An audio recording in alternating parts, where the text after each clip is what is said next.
Hello, my name is Polly Edmonds and I'm a consultant in palliative medicine at King's College Hospital, but I'm talking today as chair of the Specialty Training Committee in Palliative Medicine in the UK. And I wrote a chapter for this book regarding how we integrated more modern thinking about public health in palliative care into the new palliative medicine curriculum. So just a bit of context to start. So in the United Kingdom, we have a 4-year training program for palliative medicine, which is a postgraduate training program following core training. And from 2022, this specialty training will be combined with internal medicine training. And that led us to write and completely rewrite our postgraduate curriculum. At the same time, the General Medical Council, which oversees specialty training in the UK, had demanded a move away from competence or detailed competence-based training to training based on high-level learning outcomes, which are called capabilities in practice. And these capabilities in practice describe the professional tasks or work within the scope of a curriculum, and they are based on the concept of entrustable professional activities. And essentially what you're doing with these is you are forming global judgments, which are defensible, of a trainee's performance.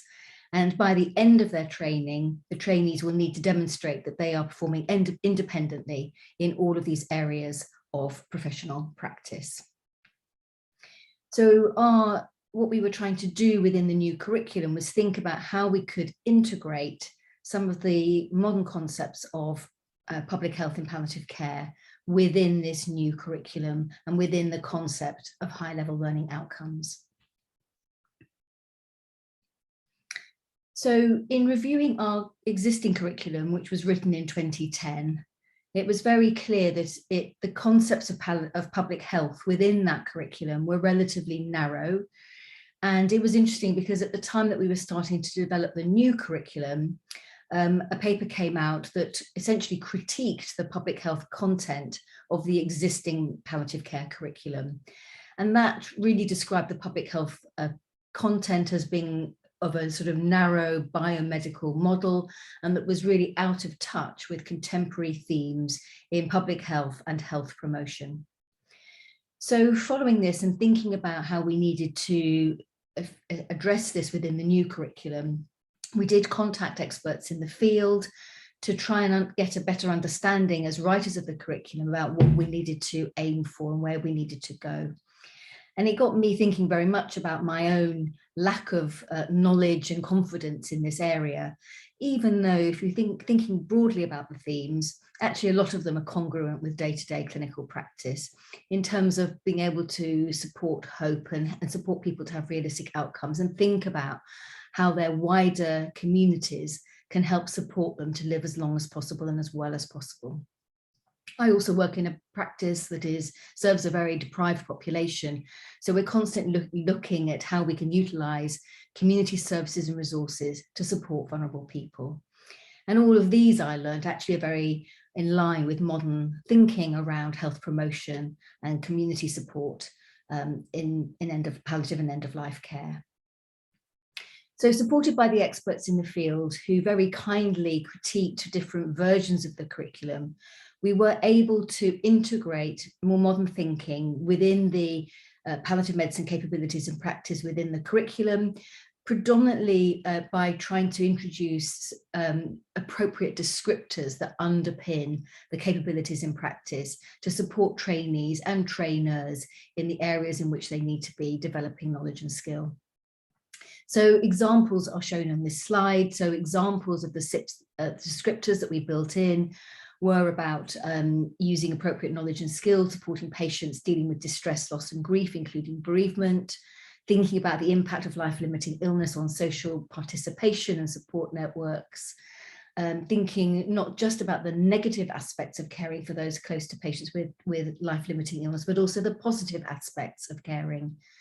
And thinking about how we would help support trainees to develop an awareness of an ability to work alongside community and social resources supporting vulnerable people. And also trying to enhance our thinking and concepts of dying as a social process. So a lot of the descriptors now better fit within contemporary public health thinking. We also added a section within the sort of syllabus content of the curriculum that really outlined the context for us in enhancing the public health component of the curriculum.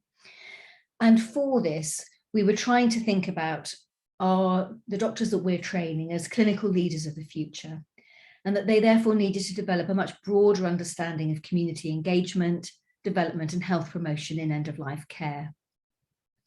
So we have built on this concept that community engagement and health promotion can drive better outcomes for patients and for their carers, including into bereavement.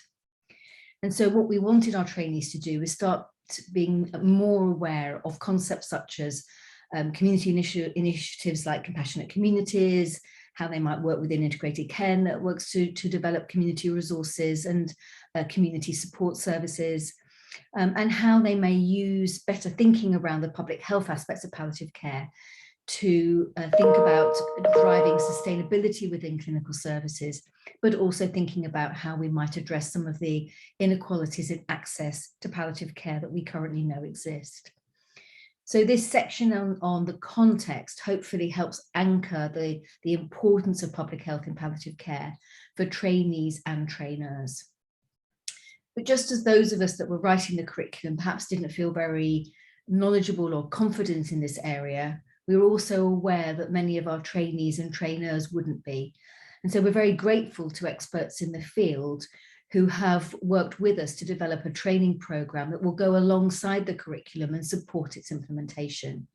And what they've come up with is a plan whereby there will be a series of 4 webinars, a study day and a workshop specifically on compassionate community skills in the clinical setting, that we hope both trainees and trainers and even trainees that are not on this curriculum will access, so that we can really drive the knowledge and understanding of more modern concepts of public health in palliative care to the broader palliative care community.